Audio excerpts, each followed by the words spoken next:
Welcome again to the Precision Tennis Pulse podcast. Today we're going to do something a bit different. I got Patryk here with me. How you doing today? Good, Nick. How are you? Good. We're going to do something a little different. We're going to watch through a few games of an amateur tennis match and do a bit of a commentating job on it and see how that goes. Let's do this. Let's go. Here we go.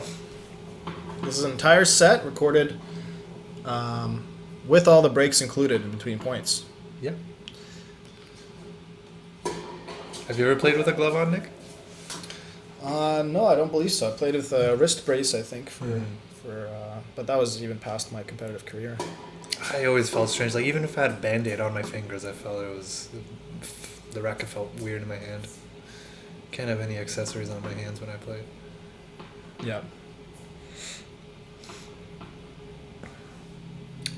So they don't tell us the level here, so I guess we're just left to our own imagination. Ooh, two-handed forehand here. Okay. You don't see that very often, but it does happen. I mean, we have a few people that made it to the pro level using the two-handed forehand, two-handed backhand. I think Fabrice Santoro is the one that comes to mind for me. Yep, Santoro. Wasn't Hingis two-handed forehand, two-handed backhand? Or am I imagining it? No. I'm thinking of Sellis. Sellis. Monica Sellis was two-handed on both sides. All right, so a few errors here for Christopher. I'm guessing the white gentleman is Christopher, and Ming Shong is in the foreground right now.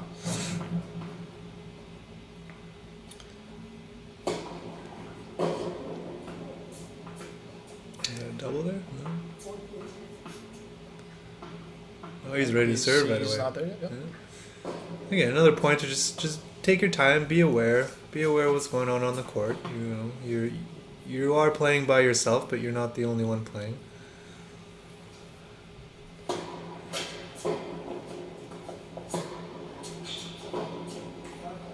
right. Well, strategy was good there. Get it to the backhand side, pressure the backhand deep.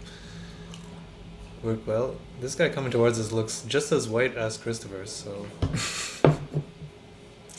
don't think we can make that assumption on the names. This is true. I mean, I'm just going by naming conventions. For sure. So that first game, 40-15 win on the serve for what we're saying is Ning Chong.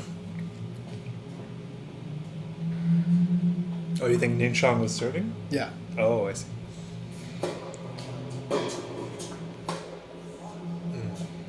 He wasn't happy with that one there.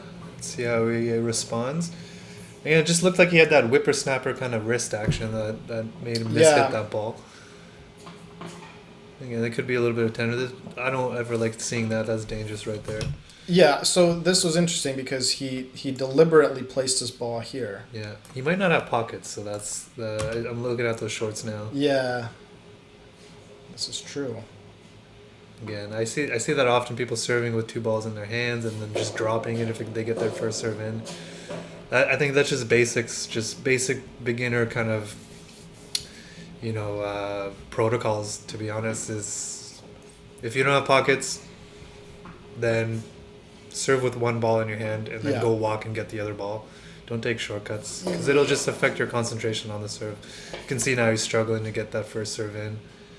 And just, I mean, we don't want to talk about these things too much. We want to focus on the tactics, but again, just leaving this ball right in the middle. He might need to come up and volley there. Absolutely. If he's approaching, that ball's still rolling as he's about to serve.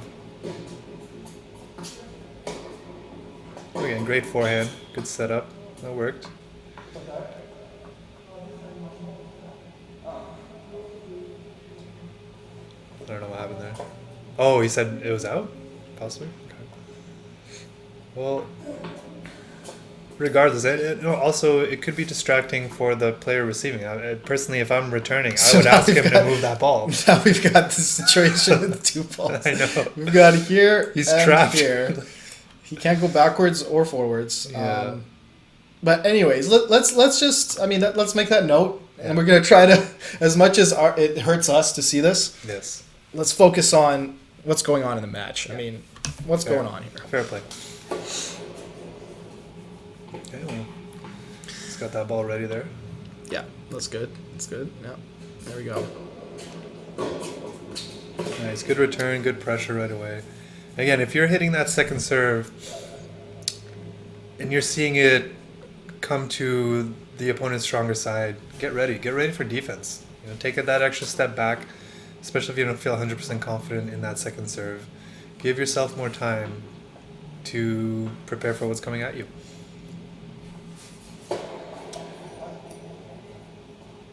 Yes, it's the racket that's causing the problem. Yeah.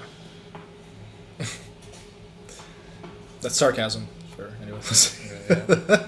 Should be clear enough. I'm gonna be critical today. I'm gonna go with it. I'm gonna be hard on these guys. Yeah. So yeah, we're noticing that two-handed forehand from, let's call them from cap and no cap. Yeah. So from cap over there, very solid on the two-handed forehand side, but drew an error there on the backhand. Yeah, another error on the backhand side. Yeah. I think that's from them, right? Yeah. Yeah. Got the wind inside the building. This building looks very familiar. I feel like it's probably a standard indoor tennis building, but yeah, one of those warehouse types. yeah. I feel like I've played there. Looks Alright, like what's they going got on plenty here? of sunlight going on there, actually. Yeah. Looks like UBC almost, doesn't it? Yeah. Maybe before they resurface the courts, yeah. If that's the window, then yeah, possibly. But who knows? I don't think they've ever had Fisher banners there. Yeah.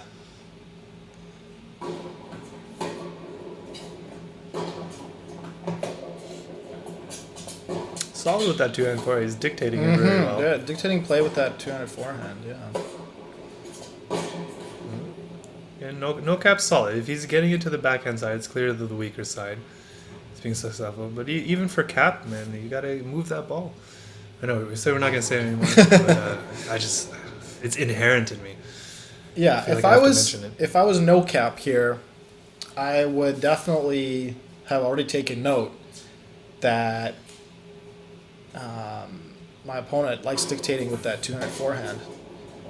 Oh, there's a one-hander there. That's good. He's got that in his repertoire. I'm not sure what happened there. I believe that shot was out. Yeah. Okay, nice slice return. I like it. Chipper. There, I would be recovering a little bit more on the cross court, so that recovery position could have been a little Let's bit just better. show that here. So, Yeah. so you were saying that.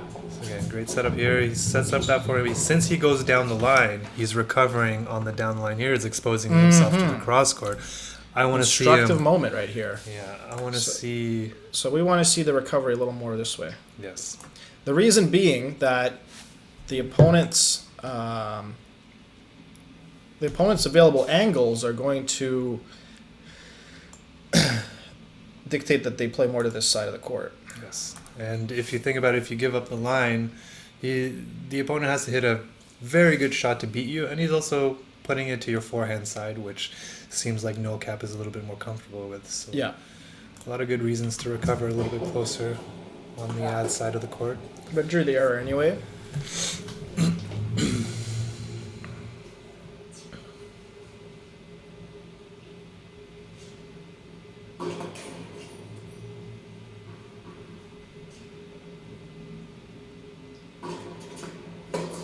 Oh.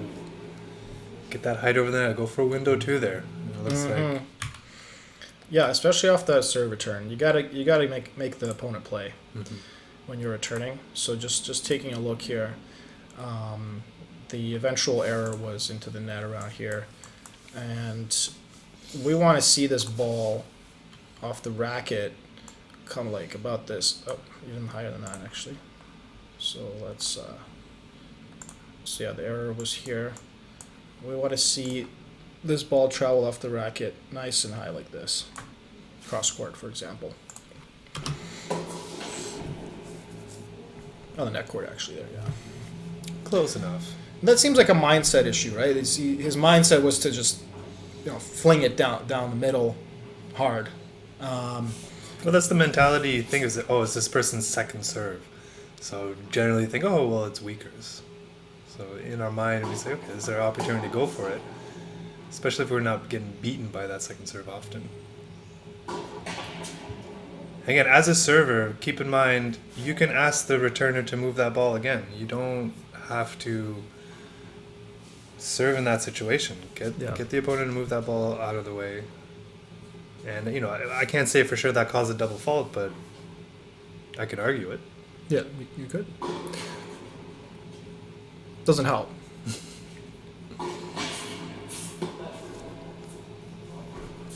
Okay, second serve here. Let's see what No Cap does in this situation. Is he going to go for it? Oh, good serve. Again, that just looked tentative. It looked like he wanted to get that height, he didn't execute. Yeah. Let's take a look here again. Yeah, just didn't get his racket under enough. Again, I know that's a little technical, but give it height. Try to get a little bit more height. Give yourself that margin. Even if you're aiming for window 3 and you end up in window 2, that's better for aiming for window 2 and ending up in the net. I'll just take a moment to describe the windows here. Window 1 is it's in terms of racket length, right? Mm-hmm. So we're going window 1 is right here, window 2 around there, window 3 is up here. Something like that. Something like that.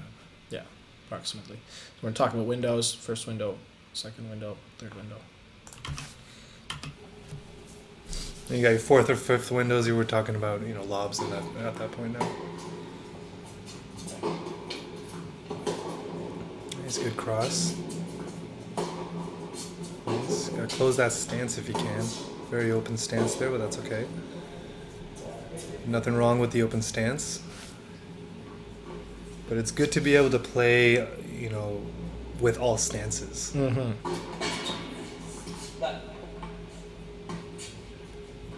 Playing let rules.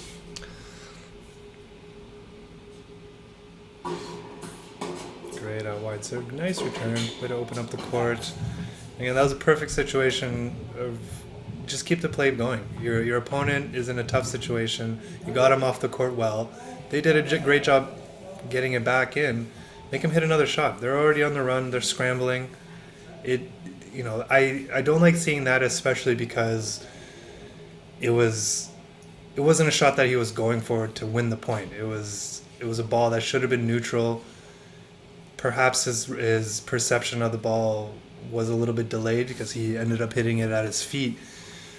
But it almost seemed like he hit an amazing shot and took a moment to kind of admire his shot, and mm-hmm. then all of a sudden the ball's back at his feet, and he kind of panicked there. Yep. All right, looks like we have 2-1 lead here for No Cap. No Capper, okay. I'm not entirely sure. I mean, the score isn't being displayed, and we're kind of focusing on the tactics here.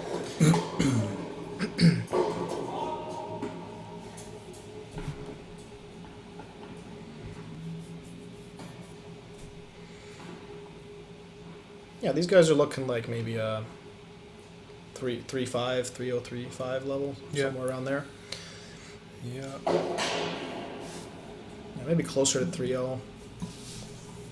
Again, it depends who's asking, but... Yeah, depends where in the country and whether it's the States or not, or...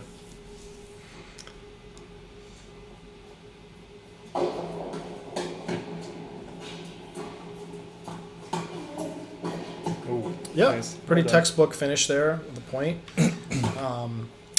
Let's think about Capper's shot selection here. He decides to go back down the line, where I would question that entirely for many reasons. The angles of the court. Right here, a great option too is a lob. Lob, for sure. Especially because No Cap momentum is going forward. So you can see that he's in stride coming forward. It'd be a good opportunity to kind of, not necessarily wrong foot him. Angle. Boom. Yeah. Instead, he goes for that lower percentage. I mean, this is a hard shot to pull off, whatever kind of player you are. Yeah, and you're going from the inside of the court too. Like maybe if you're dragged out wide, that's a little bit more reasonable to go for. Which he did get pushed a little bit. He just gets wide, that finishing ball too easily. Right. You're just opening up way too much of the court in that situation. And always remember, the cross-court ball is traveling longer. So Yep. it gives you a chance to get back in position a little bit quicker. A squared plus B squared equals C squared. School. Yeah. It's geometry. Great serve. Did he call that out? Okay. No judgment. Huh? Yeah, that was we can't really see the ball yeah, a bit from tough this to see. angle. Could have been out. Hopefully they say the score at some point. That would kind of help. Maybe. We should have maybe followed that score a bit better, but Well, we can do that for next time. One of us keeps track. yeah.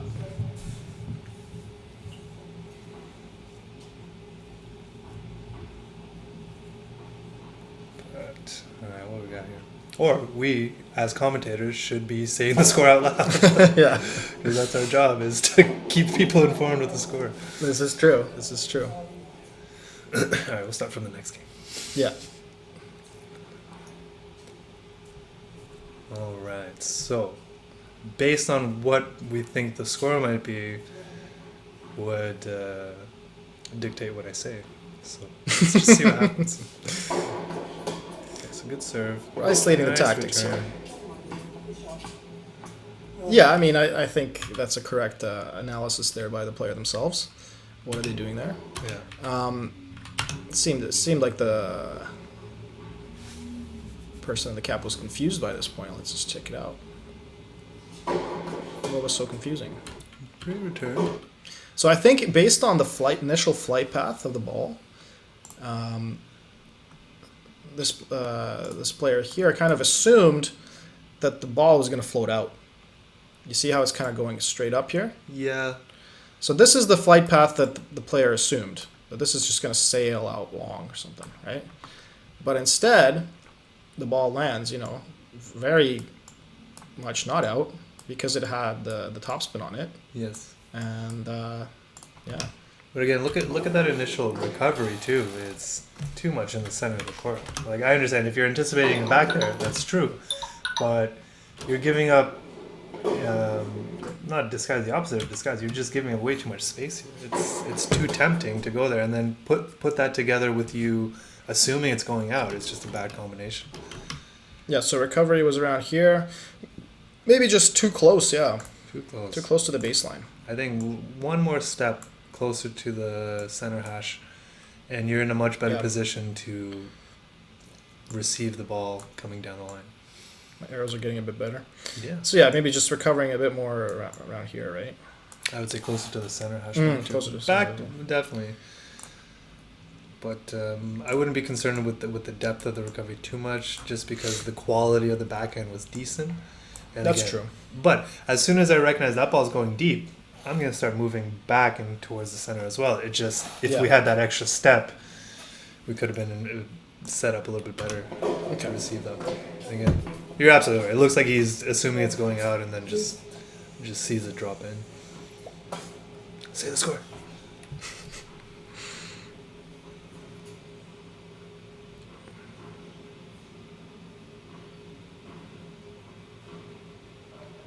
Love 30. Well, 30 love. That's what I just heard. Love 30. Could be that they're saying it wrong. Well. Maybe. I don't trust my hearing at all. 30 love. Yeah, on that ball, you want to have the option to slice it here. So low ball. Right here, I would have liked to see seen just a slice on this shot here. Right, on this shot here. Because it's quite low over the net already. Yeah, you want that clearance over the net. You see, that's a very tough shot to make. Oh yeah. Close into the court especially. That's where you would see that Nadal whip, right? And then where you can get that ball over the net. Yeah. But not everyone has that ability, and I think opening up our repertoire of shots will really help in those situations. All right, here we are at 1-3. Dun, dun, dun.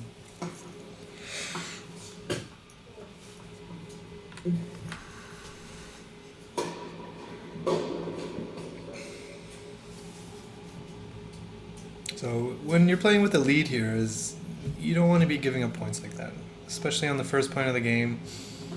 Maybe it's a good time to experiment and maybe go for a shot, but if you're just hitting it with no intention and just getting it into the net, it looks like a lapse in focus, and that's so much better. Just start the point, even if it wasn't successful. I'd rather see that than missing the first shot off the return. At least you're forcing your opponent to do something with the ball as opposed to just walking to the other side. Yeah, a good shot there by Mr. Cap. Good placement. Yeah. Yeah, I've seen this a few times now with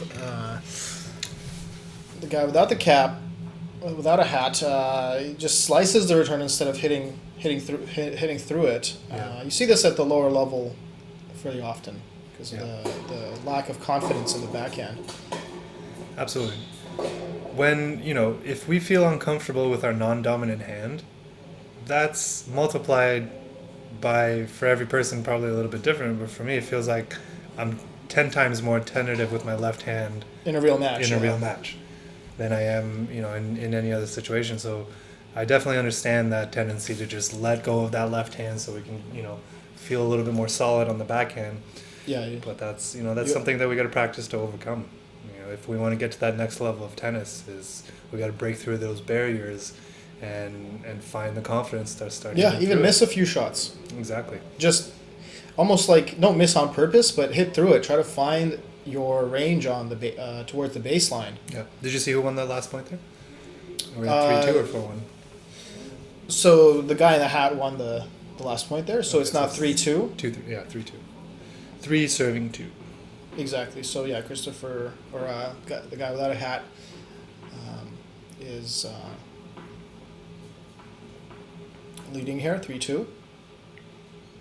So fairly comfortable position, but he still shouldn't play wildly. Should just stay solid on this point play. At this point, you don't need to do anything crazy. You want to Like this. I mean, exactly. I don't mind seeing that. It wasn't off by much. My issue with this decision here is he's off balance when he decides to make this shot. I think he pulled the trigger a little too early. I mean, he just got back here. Yeah. Like, he wasn't already in position. Like, if he had recognized his ball earlier, then yeah, that's fine. But note how deep in the court he is, and making this shot is pretty difficult. Yeah, he just kind of goes for it here. I would have just liked to see again a little more clearance on the net. Same direction of play to the backhand side, but just a little higher over the net. Doesn't need to be a winner every shot. Yeah. Set that point up. That's where you can get lulled into that feeling of security, being up 3-2 on like serving, and start going for it a bit too much, perhaps. You're getting antsy to close out the set. One thing I used to do, just to take a pause here, is I used to psych myself into thinking it was a completely different score. So let's say I was up 5-2 serving, right? Like, so I should win that game. I imagined it was I'm down 4-1 or something, something totally opposite. Yeah. And it has this effect of like just psyching your brain out enough to where you just focus on the game itself and not on what the score is. Definitely used that method in the past myself. What worked for me was when I have a lead against someone that I think maybe is ranked higher than me or a better player than me, I'll immediately tell myself, like, okay, you're still on even terms. Like, you don't have this lead. Yeah. Because as soon as I feel like I have a lead against a player that's better than me, that's when I start overthinking, and you can go down a slippery slope of thought. A lot of time it's harder playing up and score than it is playing when you're down, because you have less to lose when you're already down. Absolutely. Especially if you're the underdog. I mean, how many times have we seen it in the pros? A flash in the pan wins the first set against a top player and then big loses, 1-1 and 1. So it's difficult. I mean, I believe Djokovic this year was down 2-0 against Fritz and came back. Or maybe I'm thinking of the wrong match. But I've seen so many times. I think you're right. Yeah, I think that was right. Yeah, Djokovic was down. I mean, yeah, just watch out for circumstances like this. This seems like a friendly match, so they're not going to give it too much grief. But technically speaking, the guy without the hat lost his point because he caught this ball out of the air, and you're not allowed to do that in tennis. Nope. So that would be a lost point. So you never know. The wind could have magically taken that ball and somehow put You it never into know. the court, You even never though it's know. indoors. I think in some sports you actually are allowed to catch it, like in table tennis or something. Although that doesn't make much sense though. Like the professional level, I'm sure they also have a rule. Yeah. I like that little chipper. Nice change Yeah. of pace. Good shot selection. Again, the placement wasn't great, but it wasn't necessary. Right? Based on the situation, it was an appropriate shot.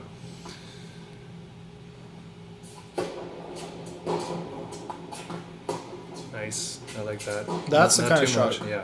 he should be playing. There you go. Nice depth. Good loop. That, I don't know. That one I So would right there- have kept going with the topspin. Yep, exactly. Again, same issue. Lack of confidence in your ability to hit the topspin backhand, and the decision to hit the slice there cost them the And point. just think about that negative reinforcement we just said. Oh, I'm so bad. Again, I hear that often. I've been guilty of thinking negatively myself in tournaments when I was younger, but that makes a difference. If you tell yourself you're bad, subconsciously You believe yourself. you believe yourself, and you in that split-second moment, you're not going to believe you can make that Ooh, shot. I'm gonna have to bleep that out. That was expletive there. Not okay. Not okay at all. Warning: player with No without hat. the hat. Okay. Notice one thing too. Not many people are aware, but if you cross your foot over the center line on the first, that's on the serve. That's also a foot fault. He didn't quite do it there, but he was really close. Pretty close, yeah. Depending on the angle, he might actually be touching the line. I think he's okay, but very close. Yeah. Very close. Be aware of that. Again, if you're playing a friendly match, it's not going to be called, but Yeah, it's and keep in mind it's well, yeah. I mean he's just on that hairline. not a big deal in amateur matches, but something to be aware of. Not a lot of people know that rule. So notice there, guy with no hat played that point really tentatively. That was a deuce point. He wants to maintain his lead, obviously, and I think he's now finally realizing, hey, I gotta And we're still at 3-2 deuce, right? Yeah, we're at 3-2 at advantage right now. Advantage out. Yeah, but I'm just making the point that was a pretty tentative deuce point, and the guy in the hat maybe could have capitalized on that tentative play. I think balls like that are even more dangerous because they're not in your immediate sight of view, and there's a very good chance you'll get pushed out to the side in the middle of a point, especially in tense points. So you're not; those kind of balls can creep out on you out of nowhere. Yep. Be aware. That's good. He grabbed it. Like that backhand there. See, when the pressure's not on, we can hit some pretty amazing shots. I think I've hit some of the best returns in my life. Yeah, when of you balls that were out. Yeah. Exactly. Yeah, he's got this Santoro game, doesn't he? The guy in the hat. Mm-hmm. It's pretty nice to watch. When he dictates the points, it's really nice to watch. Yeah. I think the age factor might be playing a role here. The no hat player is a little bit younger, a little bit more livelihood in him. Well, not lively, I don't want to say that. Yeah, in a second negative expletive way. there. Yeah. But Keep in mind, he's up in the score. he is. He's up He is. 4-2 here, and he's still showing that. So and he sometimes, came out with that last game? Did we win it? Okay. yeah, So it's 4-2. Okay. Yeah, 4-2. He held serve there. And just to note, sometimes a player will be up in score and, like, quote, not happy with themselves. And especially if they feel like they're better than you, they're going to do that to almost like try to set you off. Yeah. Because if they're winning and they're not happy with their play, what they're communicating is that they should be winning even better. Yeah. Well, they're cocky.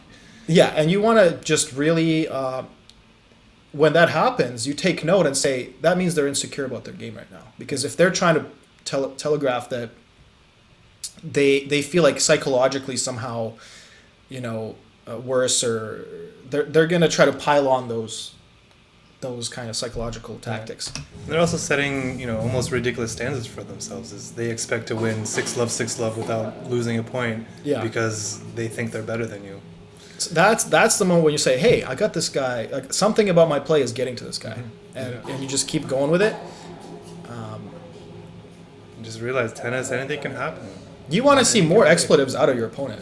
Trust me, right? You want to pressure that. You want to, if it's happening, give him a long rally to make a bad mistake in. Give him. Try to break that confidence down. Keep chipping away.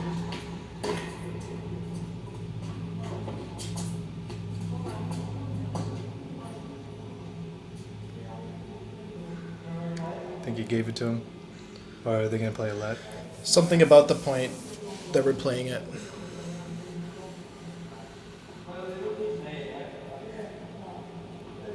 All right. Well, I'm not sure what happened there.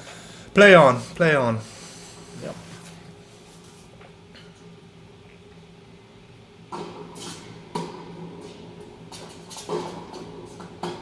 Okay, there I'd try to hit a forehand if possible. And it worked. Slice, still not doing much.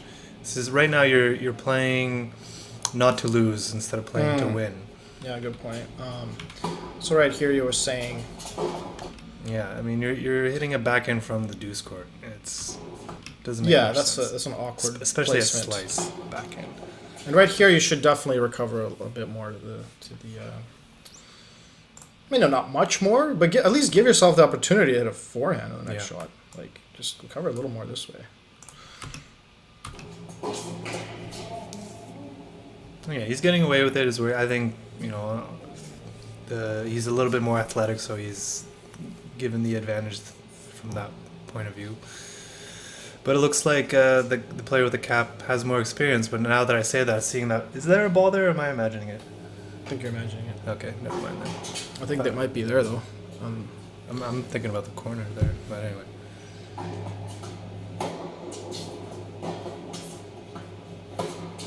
Good neutral ball. Out. Okay. I don't mind that miss. I mean, No. it was a deep miss. But you don't want that happening so soon. Is give yourself a bigger target. Go for the service line. If you aim for the service line, you might fall a little bit shorter. You might fall a little bit deeper. But your margin is very high there. So again, I guess he's up 5-2 now? It looks like it. Judging by the length of the video, though, if this is one set, it looks like we got a comeback coming here. The second set could just be tight again. Well, this says first set. Oh. So let's see how this plays out. Yeah. Maybe we see the experience come into play here.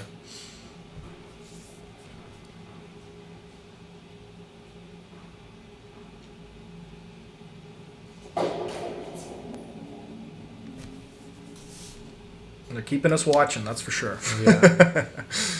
Keeping us entertained. See, I don't understand the point of walking all the way back to get a ball when you can just walk to the front and get a ball. And then you're clearing the court, killing two birds. Yeah, see that again there. Just even seeing it from this side of the court, right here, you wanna give yourself an opportunity to hit the forehand. Yeah. And he's just kind of sitting there. Decent serve, okay. Just a little move over this way would have done it. Can you keep that pause for a second? If you notice here, the setup. Look at his toe pointing up there. You want to see that weight going forward a little bit more. It's almost like he's backing up or putting his body weight back instead of, that's where the split step really allows you to push forward into the court, especially on the return. Yeah, you see this on the heels here. Yeah. Definitely. You want to transition that weight forward into the court. Again, just to penetrate the court a little bit more, put some more oomph on the ball. I like that. Yeah, that's Santoro slice right there. Yeah, that's wonderful. Great placement on the court too. Again, just shows you it doesn't have to be a perfect shot, doesn't have to be a really fast shot. Just well placed. And how often are you going to practice this shot? Look at this. You're not going to practice that shot in practice, like not on purpose, but yeah. So that's just good court awareness, I would say. Feel of the ball, court awareness. Yeah. Yeah. And he's had to adjust. I mean, obviously he has some kind of injury on his right wrist. That's why he has his 200 forehand, right? No, we have no idea. He's playing with that. I mean, we don't have no idea, but I would bet that there's something. I see a lot of old. Is it just a glove? It's just a glove. I see. For some reason, I don't see many people in the 4.0 and above using gloves. I've seen maybe one 5.0 player wear a glove, but it's very rare. It's more common in the under 3.0 level. I've noticed. But again, I don't know if people don't realize an overgrip can make a huge difference, and especially if you maintain them well. I mean, if you're playing tennis often, they do have their wear and tear, and you need to change them more often. But if you want that grippiness on the racket,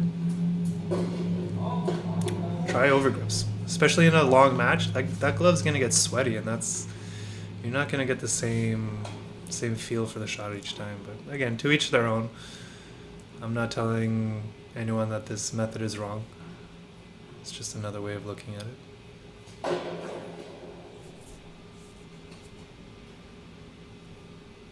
I mean, in the NFL, some quarterbacks wear the glove, some don't. So. Yep. Looks like we got a 15-30 point here. Okay. So he's up 5-2, 15-30 down. Big point. Yeah. So he's 2 points in a row. He's gone for the low percentage shots to the lines. You know. Why do you think that's common for players when they have the lead, and for less experienced players? Because it's a common theme that we see is you have the lead, and for some reason we just go for a very low percentage shot or completely unnecessary. Because is it the anxiety of we're getting close to the finish line? It's the anxiety of a long line? rally, I think, and lack of confidence that you can last in a long rally. So you'd rather just take that Hail Mary.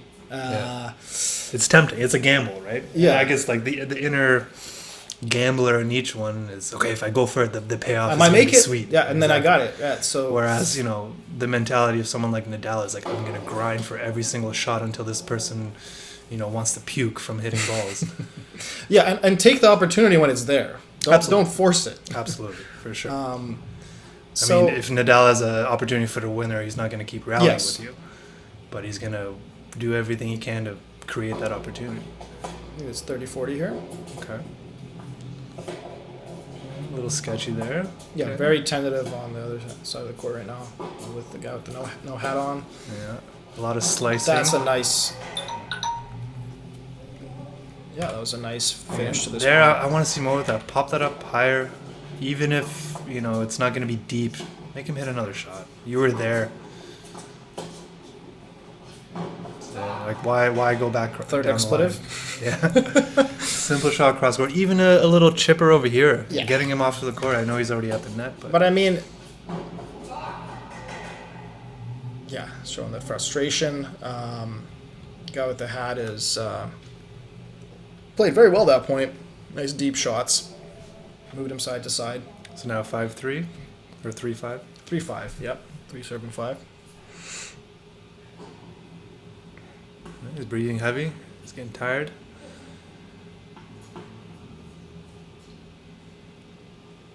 It's good. That's nice. I like that. Yeah. Took a little composed breath. himself. And, pretty much had the ace there. I mean, I like that. Yeah.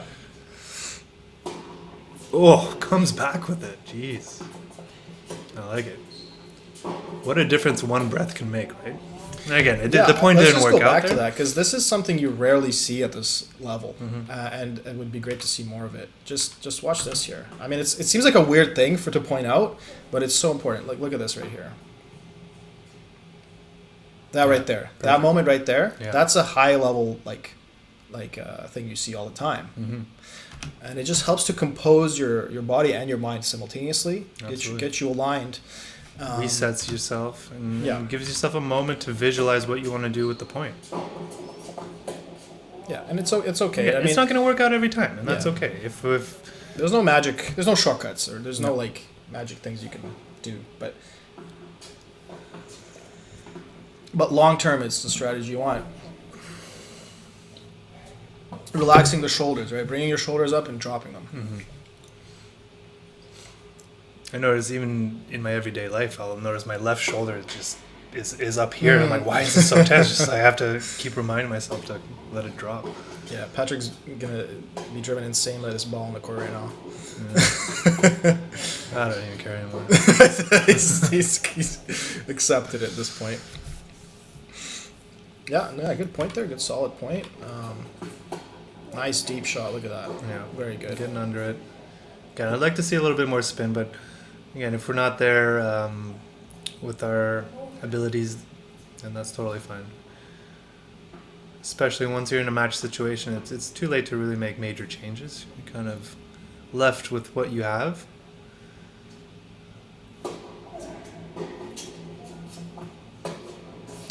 I think that was just fatigue. Yeah, I mean, right there, I think a technical point you can make is just getting your racket back earlier. Yeah. I mean, look, the ball's already bounced. His racket's not even back. Yeah.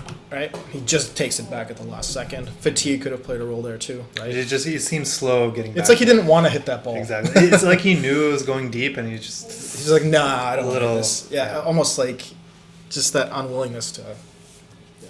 There, again, he does that breath. Yeah. Again, that's the beautiful part about tennis. We can have these highs and lows within a game even. Yep. Take it early. Oh, that's where that ball is in the way. Yeah, there we go. You know, that made a difference. You had to almost hop over that ball to get to it. Yep, that could have cost him the point right there. So even though, we kind of are harping on that, it's that point showed exactly where they could have. Oh, kind of lost track of the score there, I guess. That's all right, take your time. I'm guessing it's 30 all? I think so. Yeah, serve placement's great. Might have been even 15-40 there, I'm not sure, but.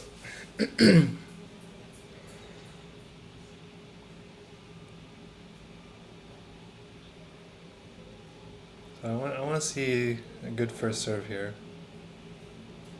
Make him play. Build off that momentum from the last point. Just place it to the backhand. No, that's alright, you went for it. Just center of the court, get it in. Good. Yeah, that's it. And again, that's all you really needed to do. Just get that ball in play. And I guess he just said deuce, so that was that was 15-40. He saved 2 set points, yeah. And again, from the perspective of the player with no hat, make him play. You just lost the previous on that set point. That's what he should have done previous point. Yeah. There you go. But he only did that on deuce now. That I like the shot, but again, I did not like the body language after that shot. It was almost like he lost the point after that. He hit it. He knew it was a good shot, but it's almost like he stopped moving. Yeah, right here. Look at this slumped shoulders. And just maybe he'll get it back. I think it's just fatigue. Yeah. He can't even react. Which is fine, but fake it till you make it. At least, don't show your opponent that you're tired. Keep that chest up. Keep the head high. Yeah. All right, I got game point here. Nice return. Yeah, well played. Yep. Good setup. Didn't go for the corners. Didn't go for too much. Watch that again. Very simple play. Yeah, good solid staying down on that return. And kept it deep. That's all you need. Yeah. I love the fight in this older gentleman here. Yeah. You can tell he's got the experience, but he's struggling a little bit physically. But definitely. He's using that experience. Struggling, yeah. So it's a great kind of battle of opposing abilities. Yeah.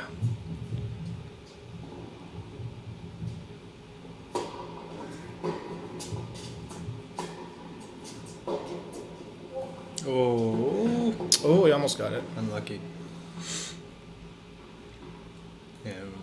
Whether that was on purpose or not, it's still a great idea to draw him into the net, especially if you noticed the body language and you noticed that he's the fatigue body language, laboring a little bit. Yeah, just it's often more tough to move up. So this is set point again. It should be, yeah. Sorry, I didn't mean to interrupt you there.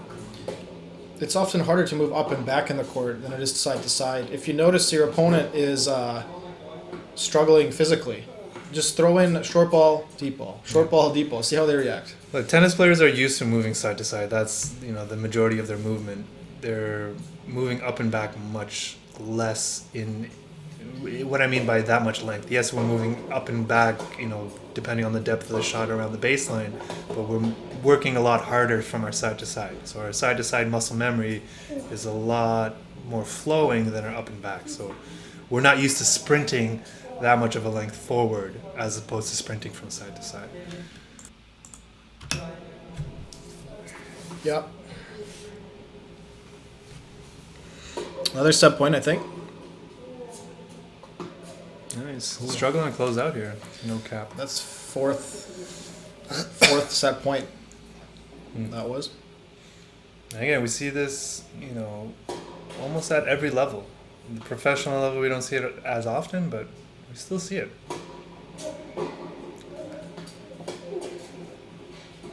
Yeah, big heaving breaths here, but you got it. Make him play at that point. You got to make a guy that's heaving on the court just play another ball. I mean, it doesn't even have to be that great a ball. Just make him play. Right. And actually, guy in the hat here, he could take a bit more time between points. Yeah. Just to regroup. Oh boy. Doesn't seem like there's other people playing, or they're concerned about the court times. So. That's true. Yeah. But that was a great fight. Great example of mental toughness there. The set's not over until it's over. The point's not over until it's over. It's a great testament to Mr. Cap. And I love it. He's taking his time. He's trying to get that time to recover. Mr. No Cap, he's frustrated. He doesn't even sit down. Yeah, he wants to go to the other side. That's the moment when you're the guy in the hat. You take a few more seconds. Yeah. And right now he's carrying all those set points that he lost. Yep. Right? I can't say that for sure, but that's my anticipation of not anticipation, but that's my analysis of it. So let's see how they're affected. He's really he's on the edge, right? He's over the edge, if anything. Yeah, this is exactly the moment you just make the guy hit a lot of balls. Exactly. This is where you want to make another mistake and just explode. Yeah. But the other point is the other guy he's pretty much on the edge too with his fatigue. So again, we're at 5-4 here, serving 15 serving. Love. 5 serving 4, yeah. Mm-hmm. And again, the thing you want to do on the other side as well is make this kid play. He's frustrated, he's struggling with those dinky shots, so use those slices. Use those weird, awkward shots to annoy them. Yeah. You gotta push those buttons. Exactly. At this point, I like that. Well, that was just a great shot. Yeah. I mean, from his point of view now, he kind of wants to end the points quickly too, though, right? So it's tough to tell someone make the other guy play more because you're on the edge of fatigue-wise too. Especially if he knows that they're going to play another set, or if he knows they're playing 2 out of 3. Yes. We don't know if they're playing a pro set. They could be even playing a pro set. But you're absolutely right. He needs to be aware of his fatigue and his endurance. Okay, so we got 15 all. Looks like the serving player here called his own ball out in a sense.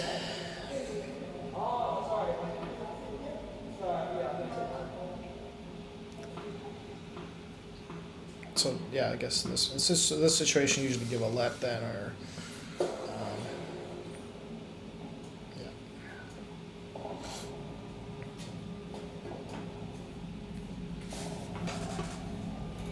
Yeah, be charitable to your opponent unless they've obviously transgressed sportsmanship boundaries. Yeah. If you're not sure, give the benefit of the doubt. I like that kick slice out wide. Yeah. It's like a hybrid shot. I like that. Go right at the body. Yeah. Especially in close quarters. I was thinking either lob or body, yeah. Yeah. If you're in that volley to volley situation, the ball, sorry, the body shot is a great idea. Those angles are just much easier to cut off when you're both at the net. Yeah, 15-30 here. Oh, yeah, there goes the racket. We got a little curious over here. I'm not gonna lie. we were only gonna do a few games of this, but now it's just really entertaining. That's the same thing. I've needed to go to the bathroom for a while. I was like, I just want to see this through. 15-40. I'm getting sucked into an amateur match. This is great. Yeah. I love it. This is how much we love tennis, right? Ooh, shot? Did he say good shot? Yeah, he said yeah. But the other guy, the That's guy clearly that out. had, I guess, yeah, Say the score. it was out, but Ooh, that looked good. ace. Okay, deuce. So you just saved a good game point.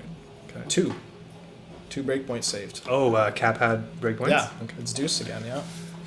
A few deuce games in a row, I think, right?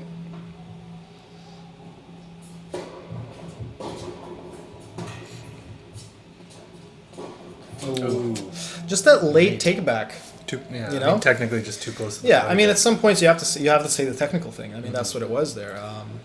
But again, that could have been because, the tactic of not being ready or having that Yeah. awareness wasn't there. Sure, yeah. Anticipation, right?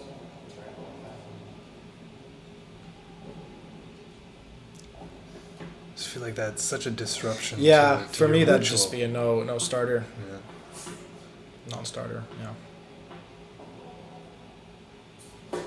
And there Yeah, you go. I mean- perfect example. Well, let's see if you can shake it off. Deuce.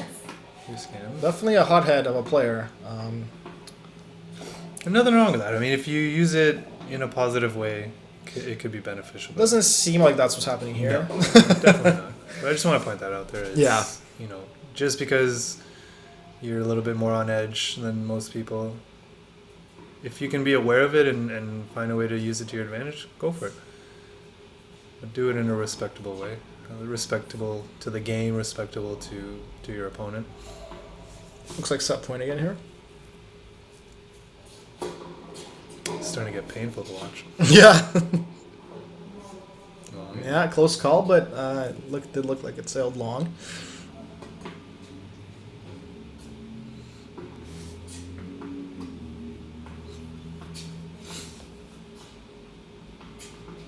It's classic seeing like the age, have the experience of the tough points, and the young player trying to close out.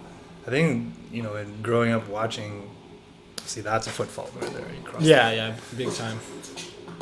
growing up watching, probably, that was an interesting shot, but probably not until really like Nadal and Federer. Those were the guys that were winning those pressure points against the Samprases, the Agassi's, the legends. You don't see that now even. You see the young guys like Milos playing against Djokovic. He's not winning those big points. He's not winning those matches. Yeah. I think that's kind of one of the main differences in those generations. Just long, I guess. Another set point here. There's a break point. What's a set point? Set point here. Like sixth. Second point, yeah. Sixth set point. Another double fall. Double. He's so mad at this yeah. point, he's not even reacting. Yeah, he wants to go home. He doesn't even care if he wins this match. Yeah. Back to deuce, 5-4 deuce. But yeah, I mean, again, this is a one-set match, and it's Yeah, we've got another about an 10 hour, minutes to yeah. go. So clearly they, I don't know if they keep playing this game for 10 minutes, but we'll see. I think this serve is really getting to. well, we were at a 5-2, 40-15 Yeah. situation. Yeah, Right? we were. That time his foot just crossed way over too. Yeah, he's fit faulting. Yeah. Nice pressure. I like that. Wow, that's a beautiful shot. And that's experience right there. Keep it simple. Yeah. Outside of the court. Let's check that out again. A little replay here. Instant I replay. like the technique there too. Boom. That's like vintage Santoro. Inside out slice. Yeah, 3 guesses who this guy's favorite player is, right? Yeah. Very unique way to play tennis, but it's effective. I remember playing in juniors. There's a guy named Paul Clough, and he would serve. No, he played lefty, but served with his right. And I always just thought, I was like, why?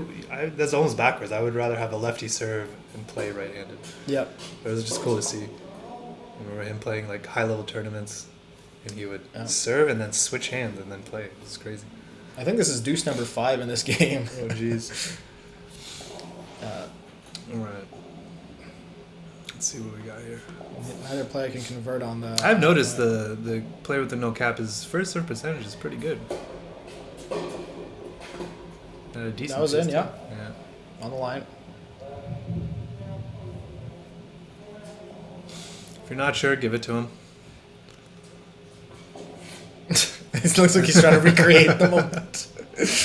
Little mental Hawkeye. Oh boy. Oh, they're gonna replay. I like that. Yeah, I mean, I don't know how much I like that. It looks like the younger player who kind of pressured his opponent into the replay. Into the replay. Because you think it was in? Yeah, you would say no.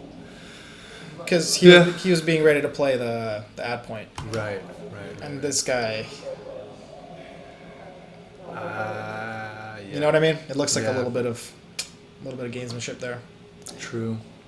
Yeah, the play there to be, if you're not sure, is to just absolutely assume in. It's not to replay the point. Yeah. Unless the other player, we don't hear everything going on here, so perhaps the other player did just say, "Oh, if you think so, then we can replay it." Yeah.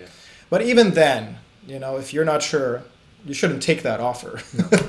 You should just say, "No, it's your point."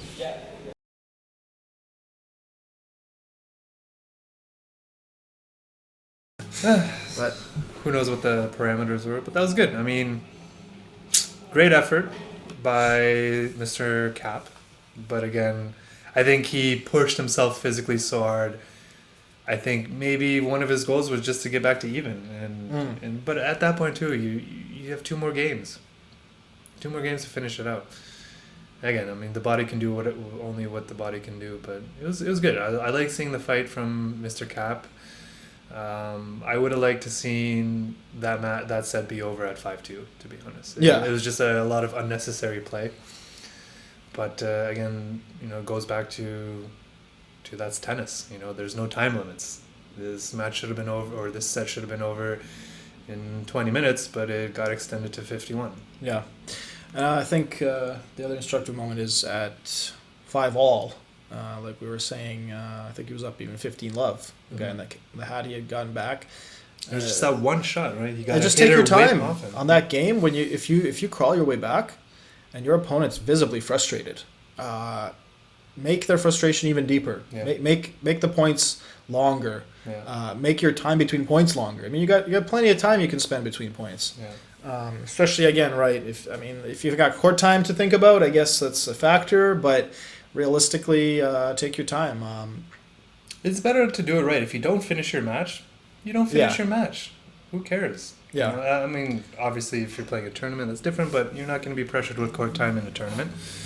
If you're just playing recreationally and or maybe for a league, then take the time to finish the match right, because all it's going to do is prepare you for a real situation. So if you do end up playing, an official tournament, you're going to be more prepared for that mindset. You're going to be less likely to rush in those situations, and I believe it's just going to help you overall. Is practice how you want to compete. Yep. No matter what situation. Yeah. Awesome. Well, this was fun. We're going to do more of these in the future, I think. It's fun for us, hopefully fun for you to listen to and watch and have something to look at while listening to us talk as well about tennis. And yeah, thanks, Patrick. Thanks, Nick. Yeah. All right. Well, we'll see you on the courts. Have a great day.